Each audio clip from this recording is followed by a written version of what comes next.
지금부터 감정에 대한 거의 모든 것을 말씀드리려 합니다. 아주 기본적인 것부터 과학적으로 말할 수 있는 가장 깊은 부분까지 말씀드릴 예정이고, 심지어는 과학을 넘어서는 영역까지 넘나들어 볼 예정입니다. 설명 방식은 먼저 큰 틀에서 살펴보고 점점 가까이 다가가면서 자세히 알아가는 방법을 쓰도록 하겠습니다. 오늘은 감정이 어디에서 어떻게 나오는지를 조금 떨어져서 큰 틀에서 살펴보는 시간을 갖도록 하겠습니다. 감정은 쉽게 불러낼 수 있습니다. 장미꽃에 있는 가시를 떠올리기만 해도 우린 따가운 느낌이 나고요. 이별이나 좋아하는 것을 생각만 해도 어떤 감정이 불려져 나옵니다. 생각만으로 감정을 불러낸 것이죠. 생각이 아닌 다른 방법으로 불러낼 수는 없을까요? 당연히 있습니다. 오감으로 불러낼 수 있습니다. 예를 들어 고양이를 보거나 만지거나 음식의 냄새를 맡거나 맛을 보면 어떤 기억들이 떠오르면서 몸속에는 느낌, 감정이 같이 생겨납니다. 마치 인터넷 검색을 하듯이 우린 오감이나 생각으로 기억을 꺼낼 수 있습니다. 여기서 중요한 건 우린 기억을 꺼냈는데 어떤 느낌이나 감정이 따라 나온다는 것입니다. 그럼 기억과 감정은 어떤 관계가 있는 것일까요? 기억들이 어떻게 저장되어 있는지를 한번 알아볼 필요가 있습니다. 우린 가능한 모든 방법으로 세상을 체험합니다. 정보는 많을수록 정확하기 때문이죠. 만약 우리가 시각에만 의지하면 상한 음식을 가려내지 못하겠죠. 그래서 오감이란 도구를 최대로 활용해서 세상을 체험하고 그것을 우린 저장해 두었습니다. 오감을 따로따로 저장하는 건 의미가 없습니다. 왜냐하면 만약에 호랑이의 외모, 그러니까 시각 정보만 저장을 해 두었다면 나중에 호랑이를 눈앞에서 만났을 때 무서운 느낌을 받지 못하겠죠. 마찬가지로 장미의 가시나 칼, 이런 것들이 몸 가까이 다가오는데 따갑거나 섬뜩한 느낌이 들지 않는다면 우리는 그걸 제대로 피하지 못할 겁니다. 우리가 뇌를 가지고 있고 경험을 저장하는 가장 큰 이유 중 하나는 위험을 피하는 것입니다. 그렇게 하기 위해선 정보들과 느낌이 함께 저장되는 것이 가장 효과적입니다. 함께 저장된다는 건 지금 우리가 이 순간 느끼는 이 모든 지각이 그대로 저장된다는 겁니다. 다시 정리하자면 지금 몸으로 느낄 수 있는 모든 정보가 덩어리째로 그대로 저장되고 그대로 불려져 나오는 겁니다. 인간은 언어를 사용하기 때문에 그 덩어리에는 이름이 붙어 있습니다. 만약에 언어를 사용하지 못한다면 가시에 대한 기억은 가시를 직접 봤을 때만 떠오를 겁니다. 우리가 가시라는 말만 들어도 가시라는 기억이 떠오르는 건 이름을 붙여놨기 때문입니다. 그리고 더 나아가서 언어를 사용한다는 점이 우리의 감정을 세분화하는 데 아주 큰 역할을 했다고 생각합니다.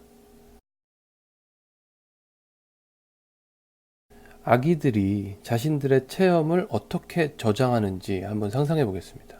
일단 가장 먼저 배우는 단어는 아무래도 엄마겠죠. 엄마라는 폴더를 만들고 그 안에 정보들을 하나씩 저장합니다. 외모, 냄새, 소리, 편안한 느낌, 밥, 이런 정보들이 저장될 겁니다. 그럼 밥이라는 폴더도 만들어진다는 얘기죠. 그리고 그 폴더 안에도 여러 가지 정보들이 저장될 겁니다. 배고픔이 없어진다, 만족감, 안정감, 엄마가 주는 어떤 것, 울면 주는 것, 대략 이런 정보가 들어갈 겁니다. 이 정보들의 정확도가 중요한 건 아니고요. 제가 말씀드리고 싶은 건 절대적인 어떤 폴더, 절대 폴더는 없다는 얘기입니다. 서로 정보를 공유하게 된다는 거죠. 저장된 정보 중에는 감정이라고 불릴 만한 것들도 있었죠.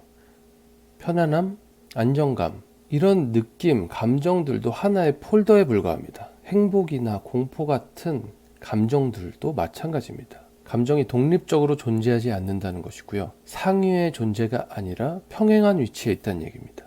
그러니까 여러 감정들도 호랑이나 엄마처럼 하나의 폴더일 뿐입니다.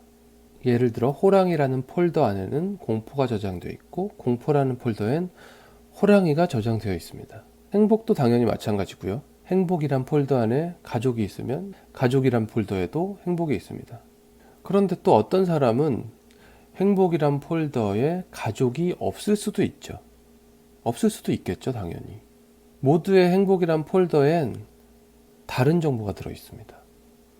그래서 행복의 정의는 모두에게 다른 것입니다. 우리나라 사람들의 행복, 일본인들의 행복, 기독교인의 행복, 불교인의 행복, 좌파와 우파, 아이들과 어른이 생각하는 행복은 모두 다릅니다. 인간의 저장 공간은 어마어마하고 그 안에 행복 같은 폴더가 엄청나게 많습니다. 그리고 그 정보들은 또 하나같이 다릅니다.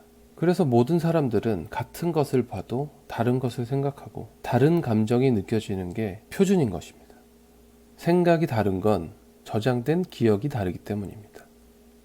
감정을 이해하려고 아무리 감정만 파고들어도 우린 절대로 이해할 수 없습니다. 독립적으로 존재하는 것이 아니라 기억의 덩어리로 저장되어 있기 때문입니다. 이해를 돕기 위해서 폴더를 예로 들었는데요.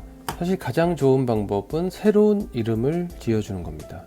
왜냐하면 폴더는 이미 어떤 개념으로 저장이 되어 있고 우린 폴더를 생각하는 순간 그 기능들을 생각하게 됩니다. 제가 폴더, 기억 덩어리라고 불렀던 그것에는 앞으로도 많은 기능들, 법칙들이 추가되면서 혼란이 가중될 수 있습니다. 그래서 저는 이 기억 덩어리, 폴더를 새로운 이름 R이라고 부르도록 하겠습니다. 아예 새로운 개념을 각자의 머릿속에 만드셔서 자리를 잡아 나아가시는 게 좋을 거라고 생각합니다. 저는 생각은 이미지로 하는 게 여러모로 유리하다고 생각합니다. 그래서 오늘의 내용을 정리하는 하나의 큰 틀을 공식으로 만들어 놓는 게 어떨까 합니다. 오감이 저장되어 있는 기억 덩어리, 폴더를 불러냅니다. 그 기억 덩어리 안에는 감정이 같이 저장되어 있기 때문에 오감으로 체험을 하면 기억 덩어리가 불려져 나오면서 감정이 느껴집니다. 이것을 R이라고 부릅니다. 오감이 R이를 불러낸다. 오감이 기억 덩어리를 불러낸다. 다음 시간에 뵙겠습니다.